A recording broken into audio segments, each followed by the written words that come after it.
Mirë, atëherë, në programin e sonte më do të kemë si gjithë një tre të ftuar. Një nga të ftuar do të jetë Entela Komnino, do të jetë e dyta. Unë e kam ftuar Entelën, është kolegja ime, me një karrierë të gjatë në radio televizionin shqiptar.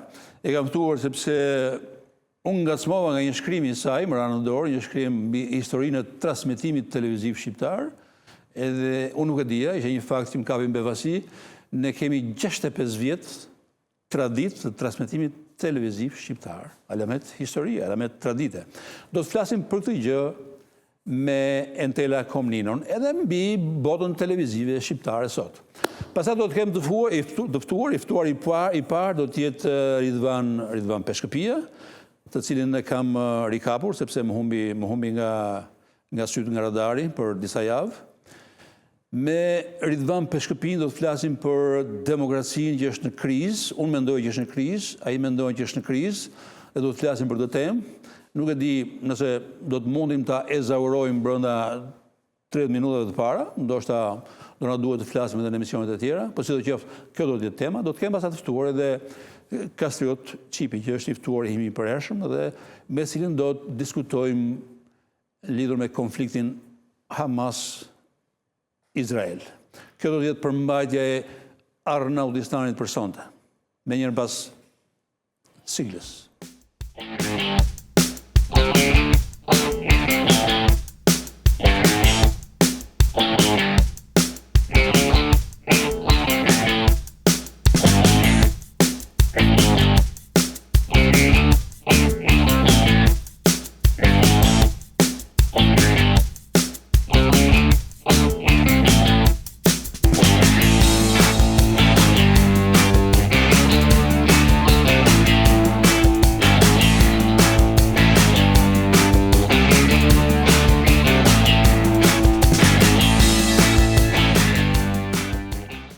Kam në studio Ridvan Peshkëpin, që është rikthyer. Shumë faleminderit që jeni këtu. Faleminderit që më ftove. Mirë, atëherë sot do të flasim për krizën e demokracisë. Ose të paktën kjo është ideja ime. Unë nuk e di nëse Ridvan Peshkëpia mendon që ka krizë demokracie, por kam përshtypjen që e mendon këtë gjë. Ka diskutim që bëhet nëpër botë.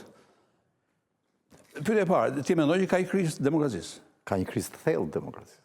Të thellë. Të thellë. Dhe praktikisht pak avrëcyeshme. Gjë, ma elaboro pak tezën që është e thellë. Pse është e thellë?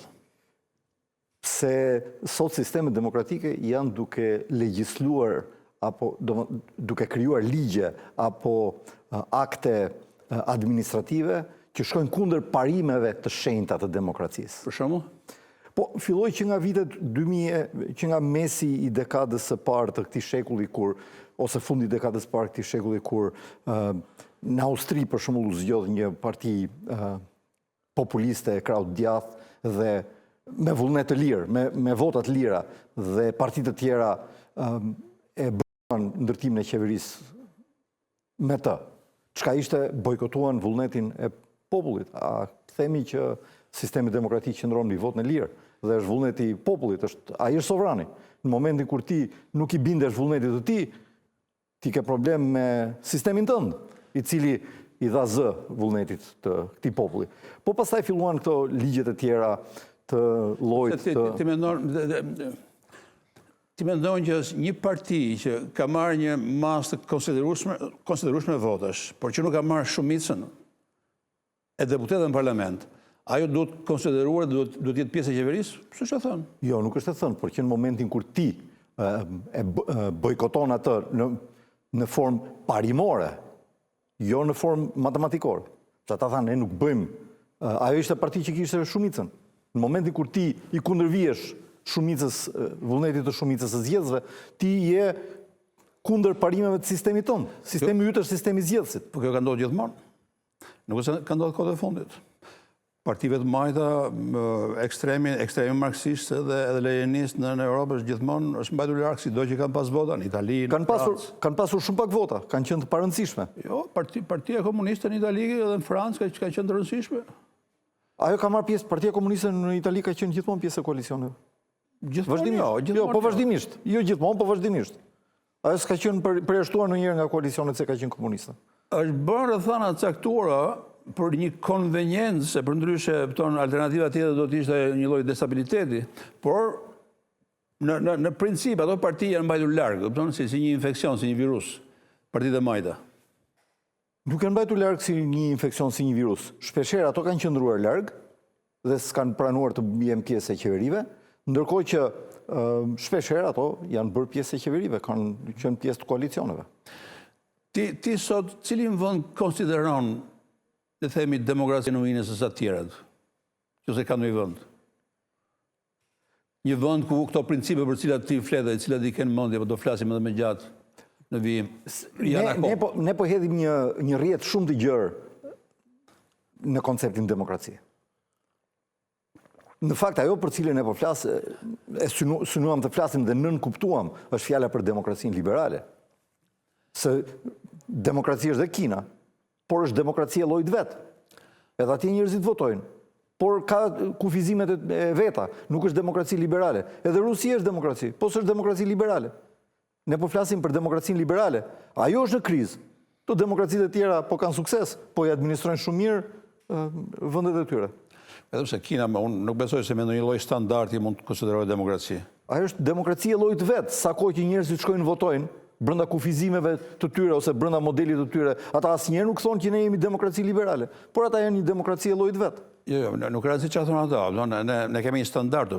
Ne kemi standardi ynë është standardi i hegemonisë propagandistike dhe kulturore demokracisë liberale dhe me standardin e demokracisë liberale masim gjithë demokracitë e tjera. Jo, duke qenë se demokracia është shpikur në këtë anë të botës, ku ekziston demokracia liberale. Demokracia nuk është shpikur në këtë anë të botës. Okej, po tani, që nga demokracia liberale është shpikur në këtë anë të botës, madje nuk është shpikur. Është sëndërtuar dhe ky është çelësi i diskutimit. Demokracia liberale është një sistem politik që u thirr për të administruar perëndimin në një fazë të caktuar të zhvillimit vet socioekonomik, që ishte industrializimi. Brenda saj funksionoi shumë mirë. Pati suksese të jashtëzakonshme. Te kaloi çdo sistem tjetër politik në botë. Por sot ato kushte socioekonomike që thirrën liberal-demokracinë për t'i administruar nuk ekzistojnë më, sepse perëndimi është deindustrializuar. Pa industri nuk e demokraci liberale. Dhe kriza e sotme e demokracisë liberale vjen pikërisht për shkak se vendet të cilat po e aplikojnë atë janë deindustrializuar. Është e njëjta arsye pse demokracia liberale u provua në vende si Iraku, Afganistani e tjera dhe dështoi. Dhe në Shqipëri që po funksionon keq, apo në Ballkan që po funksionon keq, po funksionon pikërisht për këtë arsye, se këto janë vende pa industri. Demokracia liberale nuk funksionon në vende pa industri. Unë dhe kjo është një shpjegim që unë e dëgjoj për herë të parë që lidh demokracinë me revolucionin industriale me industrinë, ka njerëz të tjerë që lidhin me le të themi me një nivel të caktuar kulturor, me një stat të caktuar të historisë. Farid Zakaria lidh me një gjë tjetër, lidh me nivelin e caktuar ekonomik. S'mund të ketë demokraci në një vend ku ai ka nxjerrë mesatarisht, statistikisht ka nxjerrë dhe një shifër, ku të ardhë mesatarë për frymë nuk janë më të mëdhaja se 6.000 euro në vit, apo diçka e tillë pak a shumë. Kështu ka lloj-lloj. Ato janë standarde, në fakt nuk i ka nxjerrë Farid Zakaria, ato janë standarde të vendosura në ekonominë politike ndërkombëtare, ku thuhet që një vend nuk mund nuk është në formë normative, nuk mund. Thot, nuk ka demokraci liberale me më pak se sa kaq të ardhura për frymë banori etj. Por këto nuk janë të papërputhshme këto të dyja që po themi ne, sepse vetëm industria i arritin ato standarde ekonomike. Vetëm industria mundet që, ja t'i kthemi edhe një herë nga e para. Parimi themelor i demokracisë liberale është një njeri një vot. Ti nuk ke demokraci liberale pa një njeri një vot. E gjithë demokracia liberale bazohet mbi pandehmen e votuesit racional. Dhe një njeri që ka një vot e ushtron atë në mënyrë racionale për interesat e veta dhe të familjes vet. Vetëm industria është e mundur që ta vetëm industria mund të paguaj paga të tilla në masa të mëdha të popullsisë sa një njeri një vot ketë kuptim. Sepse ne flasim për të drejtat e njeriut e tjera. Këto janë gjitha broçkulla. Të drejtat e njeriut janë gjitha broçkulla. Ka vetëm një të drejtë të njeriut e cila vërtet vlen. Vetëm një liri që vlen. Dhe kjo është liria ekonomike. Dhe vetëm një individ që ka liri ekonomike mundet t'i shfrytëzoj në mënyrë kuptim plot këto lirit e tjera. Nëse nuk ke lirinë ekonomike, ti nuk mundet të jesh as një njeri një vot, ti nuk ke as fjalë të lirë, ti nuk ke absolutisht as një lloj të drejtë. Po ti mund të jesh i lirë ekonomikisht, po ndërkohë përsëri ke uri për që në lirë politikisht edhe në terma të tjerë. Po ja ky është gabimi sepse ti the ti. Në fakt nuk flitet për ti ose ai, por flitet për masa të tëra të popullsisë.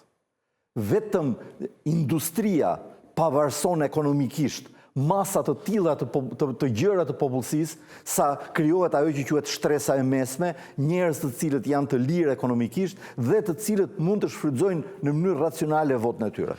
Më tingëllon pak si marksiste kjo teza që liria ekonomike është liria më e rëndësishme. Nuk tingëllon? Jo, as pak. Jo, as pak. Në çmënyrë. Nëse Marksi jepte shumë rëndësi opton ekonomisë, kush ka ndor mjetet e prodhimit, opton të tjerë pastaj janë thjesht të shtypur. Ajo që ai thonte ishte një deformim i madh i asaj që për cilën ne po flasim. Pse nëse ti do të shkojmë te marksizmi, shkojmë po edhe marksizmi ose lëm për një emision tjetër, por është krejtësisht e papërpullshme për arsye se ajo çfarë Marksi bëri në fakt ishte e kundërta, diskutimi i tij ishte e kundërta e kësaj që po diskutojmë ne. Sipas Marksit, punëtoria dhe burgjezia kapitaliste janë dy klasa antagoniste. Në fakt nuk janë. Janë dy klasa të rreshtuara në të njëjtën anë të historisë, sepse ishin dy klasat që përfituan nga revolucioni industrial. Borgjezia kapitaliste dhe punëtoria nuk janë dy klasa antagoniste, janë dy klasa aleate. Janë dy klasa të cilat përfituan, u krijuan dhe përfituan nga revolucioni industrial. Marksi, në fakt, gjithë teoria marksiste është teoria mikroborgjezisë, nuk është teoria e klasës punëtore. Kur nuk u bë marksizmi teoria e klasës punëtore? Marksizmi është teoria e mikroborgjezisë, e cila ishte klasa që doli humbse nga revolucioni industrial. Dhe dëshironte që të restauronte pozicionin e vet në shoqëri duke nxitur konfliktin mes punëtorisë dhe borgjezisë kapitaliste. Si të gjovë, unë kësha parasysh aspektin kryesor, që ai edhe për klasën punëtore mendonte, Marksi dhe Engels mendonin që ato do janë të fuqishme në momentin që bëhen të pasura, në momentin që marrin mjetet e prodhimit në dorë. Përkundrazi, ai në momentin kur ata përpiqeshin të bëheshin të pasur, ata ju thonin që ju ka kooptuar borgjezia. Në momentin kur ata përpiqeshin të pasuroheshin individualisht dhe të merrnin stilin e jetës së borgjezisë, të mendonin për një shtëpi në plazh, apo të mendonin për një vetur, apo të mendonin për një shtëpi ku të rrisin familjet e tyre, ata automatikisht konsideroheshin se kishin marrë ndërgjegje borgjeze, bad consciousness i thot, ndërgjegje e keqe. Ashtu i tha një Frederick Engels, një menaxheri të punëtorisë, të një reparti punëtorie atje, i tha që ne të dy kemi trastuar interesat e klasave për nga vim. Edhe në kohën e Marksit nuk ishte njerëzit nuk shkonin në plazhe, s'kishte makina. E ka fjalë për marksistët më mbrapa. Po, mirë, në rregull, ne mund ta transferojmë atë. Po pse Frederick Engelsi kur ndërtoi këtë tezën e vet të aristokracisë së klasës punëtore, atëherë kishin filluar të qarkullonin dhe makinat dhe plazhi kishte filluar të popularizohej në fund të shekullit 19. Si të qoftë, për mos ikur temës, unë bërej pyetje që ishte shumë e thjeshme. Ti nuk veçon dot asnjë vend i cili me optikën tënde është më demokratik se të tjerët, ose ka një lloj demokracie ku ti fit? Po varet se çfarë quhen ti demokraci. Se ngatrohet, shpesh demokracia ngatrohet me lirinë, por nuk duhet ngatruar, nuk është domosdoshme. Unë thash ta përkufizojmë. Ti dhe vetëm një element të përkufizimit, kupton, me lirinë ekonomike. Jo, nuk thash një. Ose the elementin tjetër, një njeri një vot. Ta përkufizojmë demokracinë? Shiko, ajo që po bën ti, po ngatron demokracinë me lirinë. Demokracia dhe liria janë dy gjëra të ndryshme. Ti mund të kesh një sasi të madhe të lirive, çfarë themi, lirive qytetare, por ke kufizime në votim. Ke miliona votuesve, kandidatja e tyre e preferuar në Francë, u përjashtua nga zgjedhjet. Në këtë mënyrë ti nuk ke dëmtuar atë, ti ke dëmtuar miliona votues që duan të votojnë për të. Gjë, ke hapur diskutim që ja vlen të bëhet në të vërtetë. Gjë, se ti fole për demokraci liberale. Unë nuk e di çka ke në mendjen time demokraci liberale dhe çfarë i shton përcaktori liberale demokracisë. Po. Sipas Giovanni Sartorit, demokracia liberale nuk është gjë tjetër, vetëm demokraci plus liberale. Dhe sipas tij, kjo pjesë e botës ku ka demokraci ka qenë liberale përpara se të ishte demokratike. Dhe me liberale ai kishte parasysh rule of law pak a shumë. Disa institucione të së drejtës që ekzistojnë edhe që mbeten Demokracia liberale, ta thotë emri vet, është demokracia ku lirit janë prioritare ndaj zhvillimit ekonomik. Lirit të tilla si mbi theksimi i lirisë së minoriteteve, kufizimi i lirisë së pakicave, një pamje vertikale e lirive, jo një pamje horizontale, një pamje ku disa liri janë më të rëndësishme se sa disa të tjera, dhe ku disa grupe duhet gëzojnë liri mundësisht pakica më shumë se grupe të tjera. Mbi theksimi i lirive në një mënyrë hierarkike, në një formë hierarkike. Kjo është karakteristika e demokracisë liberale. Oke, vim tani te Marine Le Peni, sepse ti këtë kishe në mendje, po kur përmendë Francën. Po një në rastin konkret. Marine Le Peni, po edhe Donald Trump. Donald Trump gjatë kohës që ishte kandidat potencial për president, ai kishte një numër, një seri padijsh dhe akuzash ndaj tij dhe shumë njerëz e donin në burg, e donin që e gjykojë. Pyetja është, në momentin që njeriu që përfaqëson një masë të madhe zgjedhësh, e shohin si të paprekshëm, nuk lëndon kjo një principin e demokracisë liberale? Një nga principet e demokracisë liberale është të gjithë janë të barabartë përpara ligjit. Po, të gjithë derrat janë të gjithë kafshët janë të barabartë, por derrat janë më të barabartë se të tjerët dhe përgjithsisht derrat është klasë në pushtet. Të njëjtat gjëra të cilat ka bërë Donald Trumpi për të cilat u dënua, janë i bën kushdo, ose shumë kush në klasën politike amerikane. Për çfarë u dënua Donald Trumpi? Donald Trumpi u dënua për një transakcion privat, për një krim pa viktim, për të cilin askush nuk u ankua, përveç se shtetit. Ai po ndiqe penalisht edhe për 6 janarin, po ndiqe penalisht edhe për gjëra ashtu. Që në momentin kur ai shprehu dëshirën për të rikandiduar, sepse përpara se të shprehte dëshirën për të rikandiduar, ai nuk po ndiqej për asgjë. Ndërsa kjo, po Le Peni, për çfarë u dënua? Po nuk e di, është një gjykat aty. Nëse ne tani në momentin që një gjykat dënon Le Penin apo një personazh të rëndësishëm politik, ne i themi, jo, ti nuk ke drejta bësh të.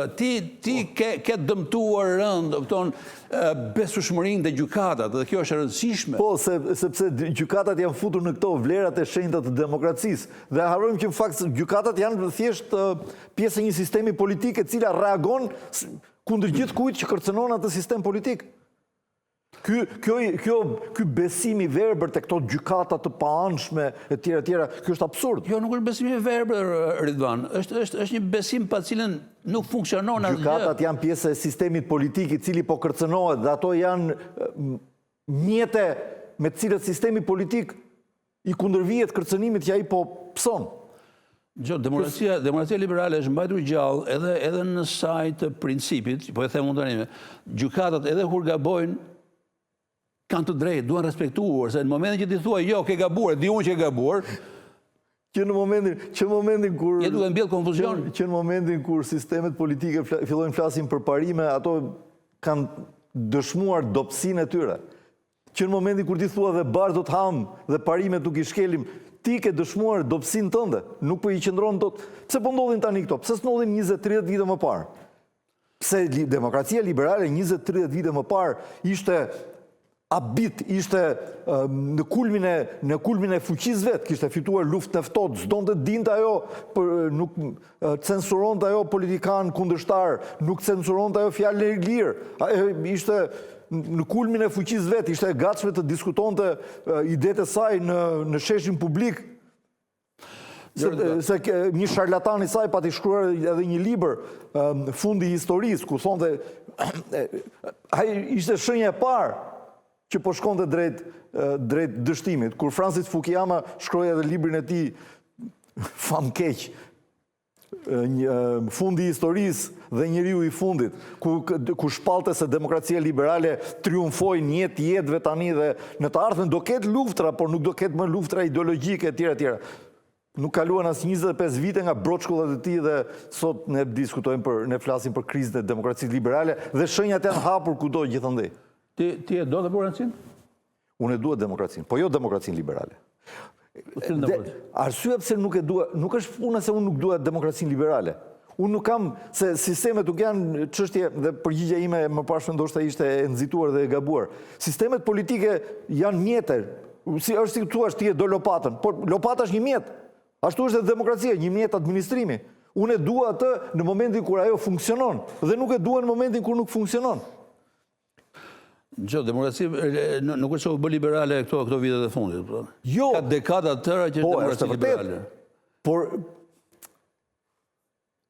përsëri po të them që demokracia liberale, dhe unë e thash dhe më parë, funksionoi shumë mirë në kushtet e një perëndimi industrial.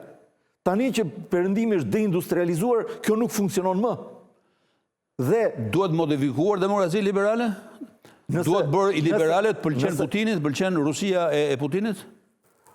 Pëlqen Kina e Ksis? Më pëlqen sistemi politik rus për në Rusi, jo për në Shqipëri. Më pëlqen rezultatet e tij. Unë sistemet politike i mas me rezultatet. Më pëlqen sistemi politik kinez për në Kinë. Po pse në Rusi çfarë rezultate ke parë? Rezultati jashtëzakonshëm, për 20 vite e ktheu Rusinë në skenën botërore. Rusia e viteve 90 ishte katastrofë. E ka lidhur shoqërinë, e ka riindustrializuar, ka ndërtuar shoqëri shumë të mirë, shoqëri të cilën njerëzit një sistem politik që njerëzit e mbështesin.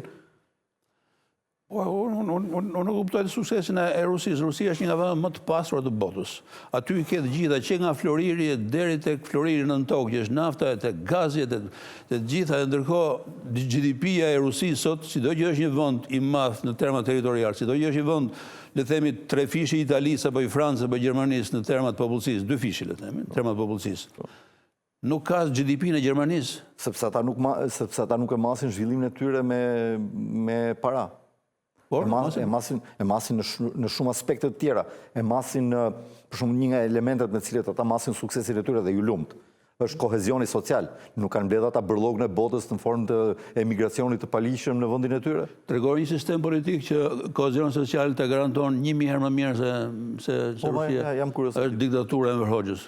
Janë diktatura të tjera. Është diktatura hitleriane. Jo, as pak, përkundrazi. Dhe ta them pse. Përkundrazi. Enver Hoxha ishte armiku i kohezionit social. Njërën kaq kohë dilte dhe thonte të forcojmë luftën e klasave.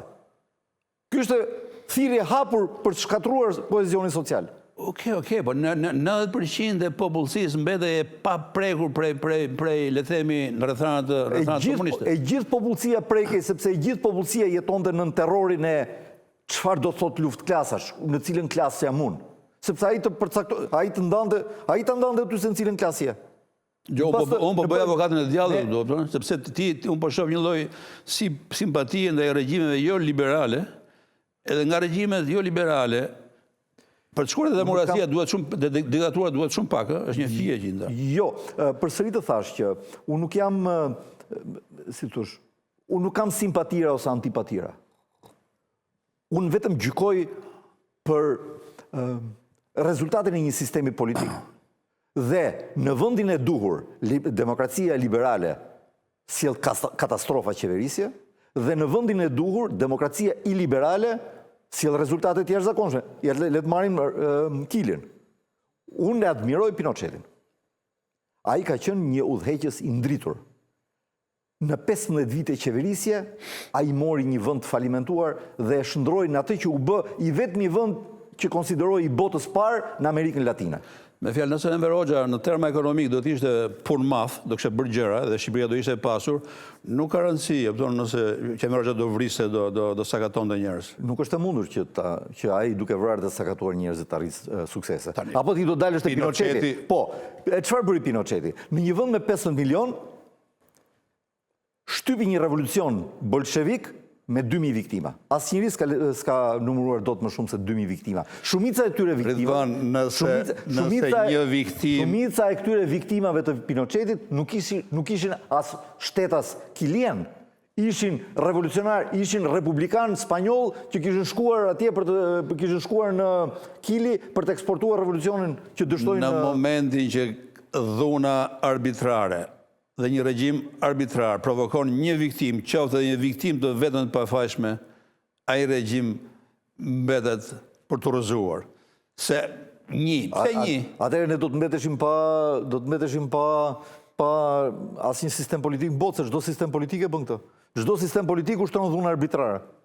Jo, demokracia amerikane futi në kampe përqendrimi 10 mijëra shtetas amerikan me origjinë japoneze gjatë luftës dytë botërore. Po çfarë janë këto? Gjatë luftës dytë botërore. Në rrethanat e luftës ja të tjera, nuk mund të flitet më për demokraci liberale. Në rrethanat e luftës ka një le të themi një ligj ushtarak. Po ata censuruan për një dekadë të tërë me sistemin e McCarthyt me mijëra intelektual të smajtës në Shtetet e Bashkuara. Në atë moment, demokracia amerikane ka qenë iliberale. Në Rusi, ti e shef Rusi nga larg, kupton, dhe unë e kuptoj edhe simpati që mund të kenë shumë njerëz, kupton, për Rusinë. Lider i fort, lider që mban dhe me një popullsi tërë që nuk ka asnjë lloj tradite demokratike në historinë e vet, e mban të mbledhur, e mban kompakte. Por në të njëjtën kohë ka njerëz që rastësisht bjen nga kati shtatë, ka njerëz që rastësisht vdesin për burgje dhe rastësisht këta njerëz janë kundër regjimit. Kjo është e tmerrshme, kjo është e frikshme. Ose rastësisht nuk kuptoj pse ose nuk më shqetëson sepse unë nuk jam rus. Dhe ai nuk është një sistem politik që unë do ta doja për në Shqipëri. Por në Rusi ai funksionon shumë mirë. Ai solli një unë kam pasur studentë rus, kam pasur kolegë rus, kam kolegë rus, komunikoj me ta. Periudha më e pakëndshme e historisë tyre nuk është stalinizmi apo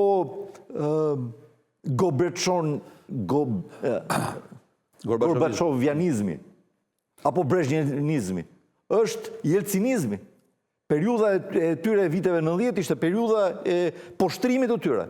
Kur një superfuqie i vjen një superfuqi tjetër dhe i blen votat siç ia bleu CIA votat Boris Jelcinit në 1996.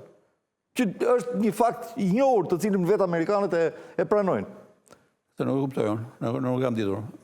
CIA bleu votat për Boris Jelcinin në 96. Në çfarë mënyrë i bleu? Po i bleu në mënyrë masive, duke shpërndar para me ato OJQ të veta, duke shpërndar paratë e votuesit që të votonin për Boris Jelcinin. Shpërnda para? Para, cash, pum. Para thata, të i themi shqip. Po, para thata, në mënyrë masive, që të zgjidhe Boris Jelcini. Pse? Sepse kjo ishte ajo që ka interesonte perëndimit, një Rusi kaotike e cila mund të shfrytëzojë. Ridvan, vendet e gjirit. Dhe urrëtia që ata kanë për Putinin është pikërisht kjo. Se ai e mori shumë demokracia liberale perëndimore. Të gjithë udhëheqësit perëndimor, të gjithë establishmenti perëndimor e urren Putinin pikërisht për këtë gjë, sepse ai shëmbi narrativën liberale të zhvillimit. Sa thuaj që demokracia liberale është e vetmja rrugë drejt zhvillimit. Nuk është. Dhe Putini solli një sistem politik alternativ. Dhe këta janë shumë të nervozuar që ai shkatroi narrativën liberale të zhvillimit dhe ndërtoi një sistem alternativ politik. Begatia ekonomike e Rusisë është e njëjtë me begatinë ekonomike të, le të themi, të Arabisë Saudite, të Kuvajtit, të Katarit. Këto janë vende që nuk prodhojnë gjë për gjë. Mendja dhe genialiteti, unë nuk e di. Domethënë rusët prodhojnë gjë për gjë. Nuk prodhojnë asgjë. Prodhojnë toka. Ata janë të pasur sepse kanë gaz edhe është prodhuesi më i madh në botë i plerave kimik. I kujt? I plerave kimik. S'ka bujësi botërore, nuk ka bujësi botërore pa Rusinë. Dgjoj. Gjithë rritja e çmimeve të prodhimeve bujqësore në treg vjen pikërisht për shkak të sanksioneve që ata i kanë vënë Rusisë. Çdo diktaturë, edhe ajo më idiotike, siç ishte kjo Enver Hoxhës, prodhon disa gjëra. Edhe këtu prodhoshin çokoladë, prodhoshin, nuk e di, uzina instrumentave në edhe eksportonin, ishin fantastike, ishin kompetitive. Kupton? Çdo diktaturë bën këtë gjë.